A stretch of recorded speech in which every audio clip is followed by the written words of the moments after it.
You may have seen a video recently from me where I talked about the new Spellbinders advent calendars, both the Crafty advent calendar and the 12 Days of Stitchmas advent calendar. Hi everyone, I'm Rebecca Keppel. In today's video though, Spellbinders has given me the okay to share a video that I made for their channel about one of the days of the 12 Days of Stitchmas.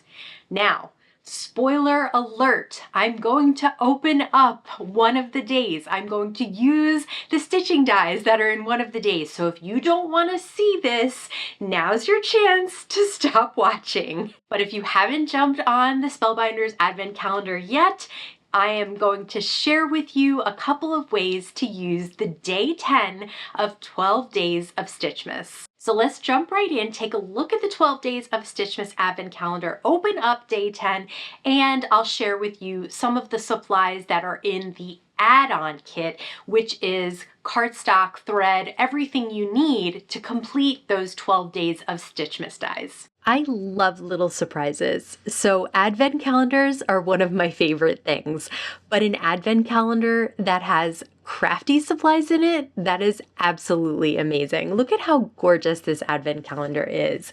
So I am opening up day 10 today, and I wanted to be really careful because I want to save the box. I just love it so much. So I'm actually using a little X-Acto blade to cut around those perforated edges. If you don't care about saving it, you can just dive right in. It tears. You can see there's a little finger well where you can pop it open. I just really want to put them all back in their little pockets. So I decided to cut mine open. So once you get the door open, there's just a little piece of paper protecting the dies, but there's a picture of what you're going to get inside. So we all know it's going to be this gorgeous little ornament that we can stitch. So I'll take the dies out. They come packaged really nicely, so they're not going to fly around in the box. And you can see there are 3 dies here. We have the shape, the stitching element, and we also have the ornament cap. So everything you need to make one of those gorgeous old-fashioned ornaments that look absolutely beautiful on a Christmas tree. So deciding what colors to cut out my ornaments, I decided to go for non-traditional colors. So I have pink sand, I have waterfall cardstock, and I also have teal topaz. I'm going to cut out the outline and the stitch element at the same time, putting one inside the other, just being careful not to overlap my dies because I don't want to bend them at all or break them. So I'll run that through my Platinum 6, and then I'll do the same exact thing with each of the colors that I'm going to use for my card. And you can see that I'm using a little bit of Spellbinders tape to keep those dies in place, and it actually stays on the dies for most of the items that I cut out. Then I also want to cut out solid images so that I have something to glue my stitching onto.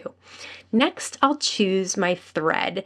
The coolest thing about this advent calendar and kit is that there are threads made exactly to match the cardstocks, or chosen exactly to match the cardstocks. And I absolutely love that because I love that monochromatic look of a tone-on-tone stitching onto a die cut that has all the stitching elements. So I'll unwrap some of this thread here for the waterfall cardstock ornament, and I'll just trim a large piece. I think if I cut a large enough piece, I'll be able to do it all in one piece. There's not that much stitching here. You can see there's the center, the top, and they have little embossed lines to show you where to stitch from. So I'll start at this hole here, and I'll go to that top, which is kind of the center of that top stitching area. Now I'm using 3 of the strands of the DMC embroidery thread. I really like it a little thicker than some people do. Some people like a really thin stitch. I like a slightly thicker stitch, so I like 3 threads on my stitches. These are very easy stitches to make. It's all just a simple back stitch, and once you have a section done, you can flip it over, and if you left enough tail in the beginning, you can tie a knot. If you don't have enough room to tie a knot, you can always use Scotch tape to adhere the back of those threads, make them stay down. But it's really nice to be able to tie that knot so you're not dealing with a lot of extra baggage on the back. So when I start stitching, I make sure my tail is large enough that I can actually tie it, and I don't get stingy because I want to be able to easily tie that knot. I really don't want to be fussing with a teeny tiny little piece of thread. Here's probably the largest area of stitching. It's the center of the ornament. You can see the hole in the center there is larger. That's because you're going to go back through there a whole number of times. And as I said, there's little embossed lines to show you where to diagonally stitch to. This time I left plenty on the back so I was able to tie that knot on the back, and then just trim as close as you can get to the knot without undoing it. Last little piece of stitching here is very quick. It's just that tip of the ornament. There's like 4 stitches there. So really, this goes rather quickly. I know I didn't show every single stitch, but really I was able to complete these ornaments in a pretty quick amount of time, which meant that it wasn't such a big deal to stitch all 3 of them. Next, I'll take a little bit of liquid glue and just add it on the back of the stitching. I'll also put some on the thread itself. I really want to make sure this stays stuck down to the backing that I'm adding it to. And then I'll just place an acrylic block on top to hold it in place and make sure it stays down. So I'll move on to the next ornament here. You can see I'm not going to show every single stitch. I think you get the idea how easy it is. I love these stitches.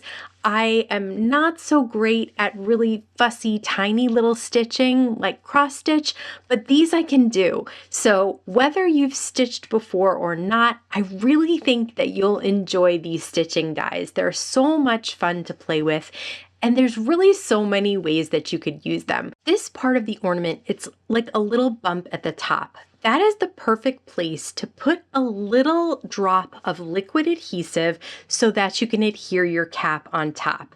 It really holds that cap sturdy so that it's not just adhered on the very base of the cap, just a thin line of adhesive. You get a nice little droplet of glue, and it has enough of an element of a bump to hold that cap in place.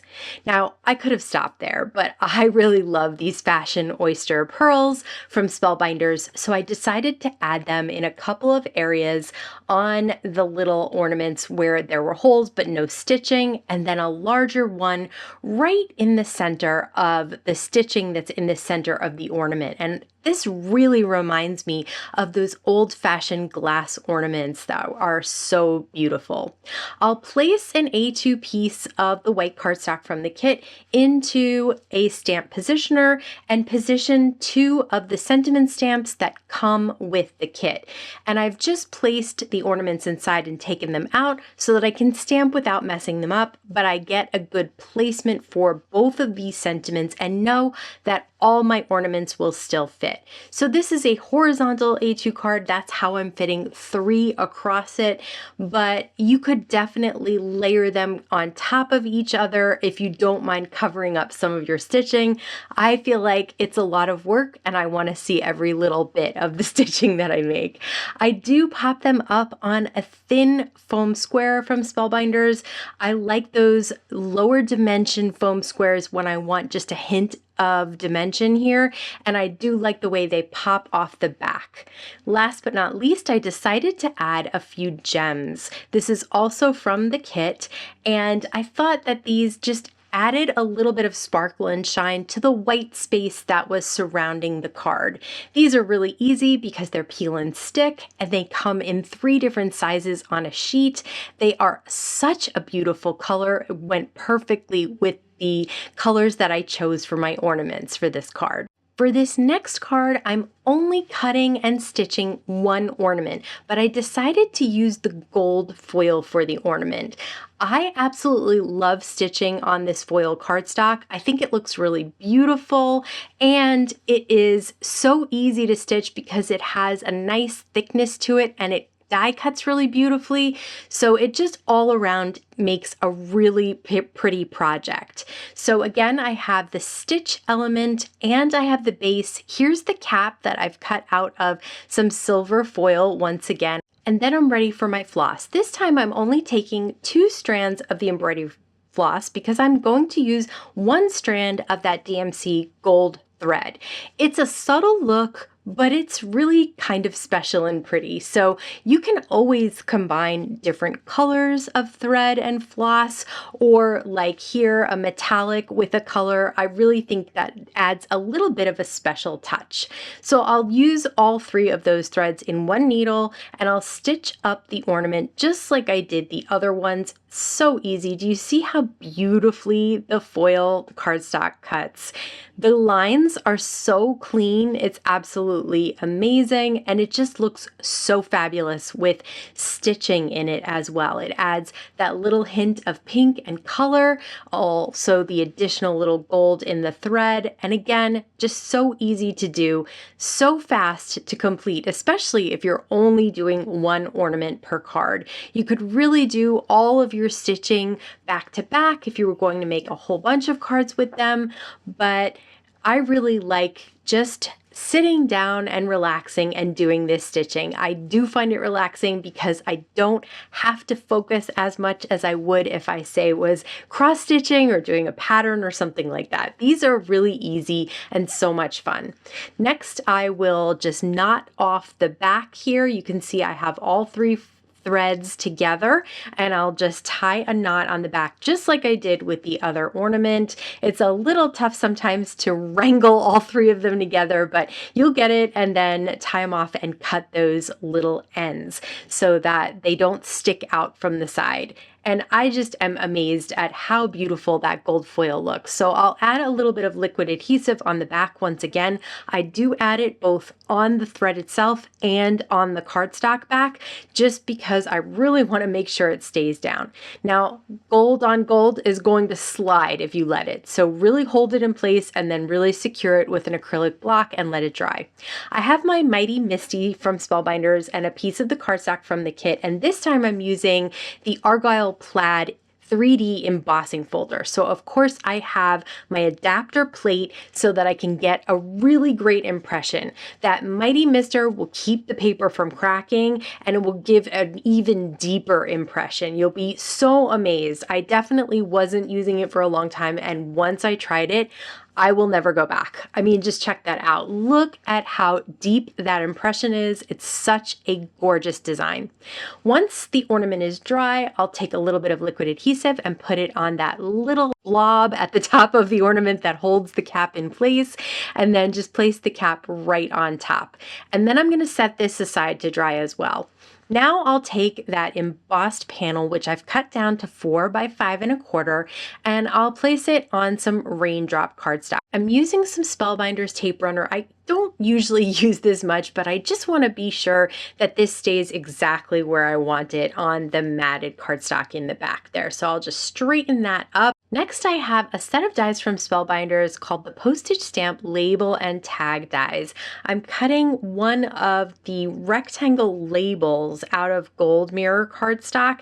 It's really cute. It's got a gold rectangle and then a stitch edge. And then I sized up the smaller die to cut around a sentiment. So I'll treat the Cosmic Sky cardstock with anti-static powder tool and stamp the sentiment, which comes in the kit. It says Jingle All the Way, with embossing ink, and then pour white embossing powder on top.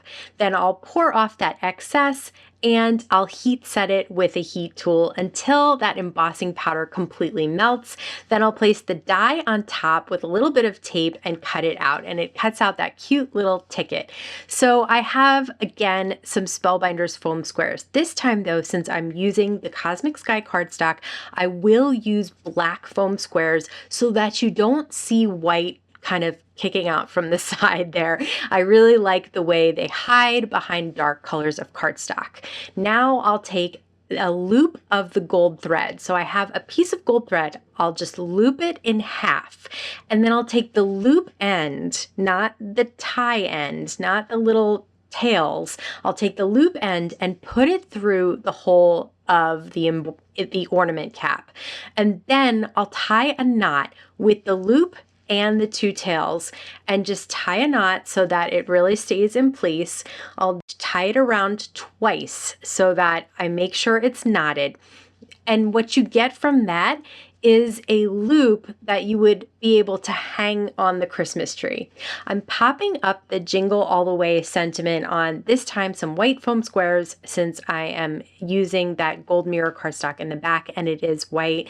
And then I'm cutting those tails to see how long I need them. I want this to sit right underneath the sentiment, and I want the loop of the gold thread to be really what you notice, so that you know this is an ornament that's going to hang on the tree. So just imagine if you stitched a back and a front, you could actually loop some thread and actually hang it on your tree. I was also thinking you could cut out felt and make a banner. You could make tags for your presents. I know stitching seems like a lot of work, but these are so easy and fun. So I definitely hope you will check out the Stitchmas Advent Calendar and enjoy stitching this holiday season. I absolutely love the Spellbinders Advent Calendars. They are so much fun. Opening up each day is such a unique surprise that you don't normally get in crafting, that I really enjoy being able to share this with you. And if you haven't tried them yet, I highly recommend checking them out. They are a great deal as well. You get a whole bunch of dies in the 12 Days of Stitchmas, and in the regular Advent Calendar, you get a whole bunch of lots of different supplies. So I will link to both of them down in the YouTube description box under the video. As always, I want to thank you so much for stopping by and spending time with me today. Please stay safe, stay healthy, and I'll see you again soon. See you in a video.